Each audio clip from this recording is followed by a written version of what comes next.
नमस्कार मंडळी, रामकृष्ण हरी. मी प्रतीक करंजकर तुमचं पुन्हा एकदा स्वागत करतो माझ्या यूट्यूब चॅनल कोकणी वारसावर. तर आज आहे श्री दत्त जयंती. तर आज दत्त जयंतीनिमित्त आपण आप्पापाडा येथील दत्त मंदिरात जाणार आहोत.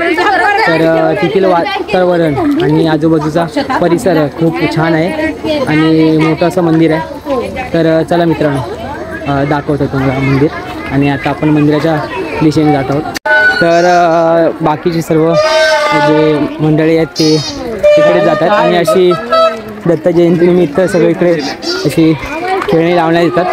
आणि ह्या बाजूला जो रस्ता जातो तोच दत्त मंदिराकडे जातो आणि तिकडे भली मोठी लाईन असते दर्शनासाठी.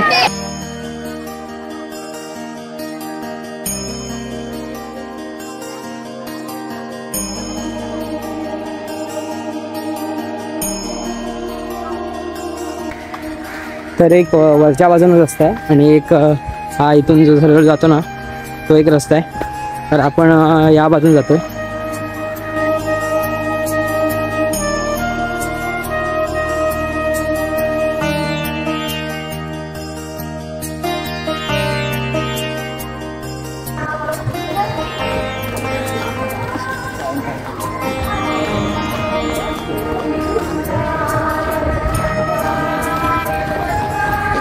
तर मित्रांनो, आता आपण पोचू थोड्याच वेळात वरती. हे आता इथे समोर दिसते. इथून पुढे डाव्या बाजूला मंदिर आहे, वरच्या बाजूला. तर हे सर्व भक्त दर्शन घेऊन आपापल्या घरी जातात आणि आपण सुद्धा आता दर्शनासाठी आलो श्री दत्तगुरूंच्या.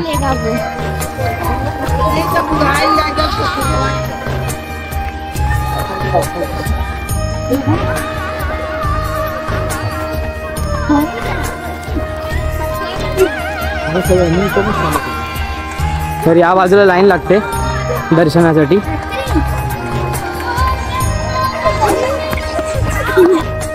तर आता आपण देवळाच्या इथे पोचलो आहोत आणि आजूबाजूला अशी खेळणी लहान मुलांसाठी लावली आहेत आणि समोर लाईन आहे दर्शनासाठी. तर आता आपण दर्शनासाठी रांग लावणार आहोत आणि आजूबाजूचा परिसर खूप असा संध्याकाळचा खूप छान असा दिसतोय.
तर इथे जे पहिलं देऊळ आहे ते श्री शंकर महादेवाचं देऊळ आहे आणि त्या बाजूलाच श्री दत्तगुरूंचं देऊळ आहे.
तर श्री दत्तगुरूंच्या मंदिराच्या बाजूला श्री सुर्वे बाबा यांची समाधी आहे। तर सुर्वे बाबांनीच श्री दत्तगुरूंचं मंदिर या ठिकाणी स्थापन केलं आणि ही जे समोर दिसते ती त्यांचीच समाधी आहे।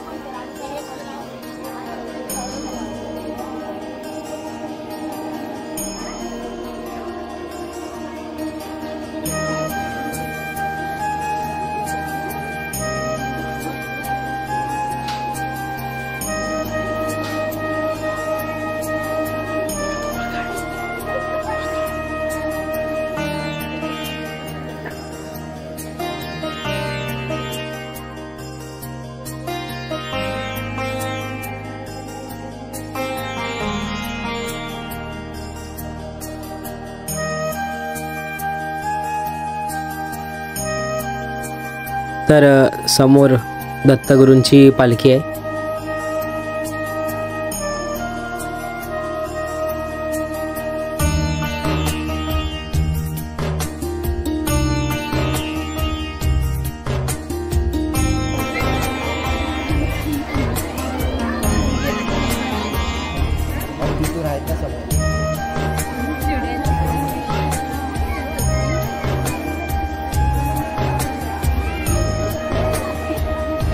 तर दर्शन झाल्यानंतर इथे महाप्रसादसुद्धा असतो। तर ही समोर जी रांग आहे ती महाप्रसादासाठीच आहे।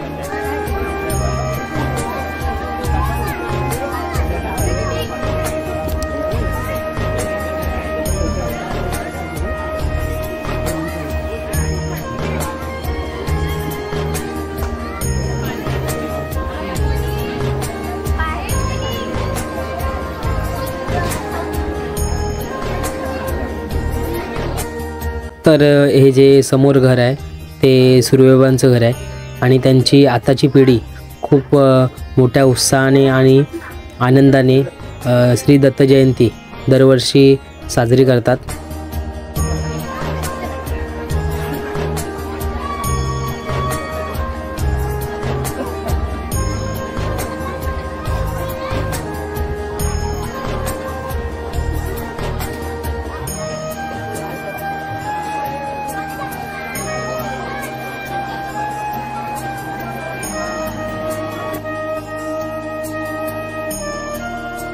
तर या खालच्या बाजूला महाप्रसाद बनवला जातो।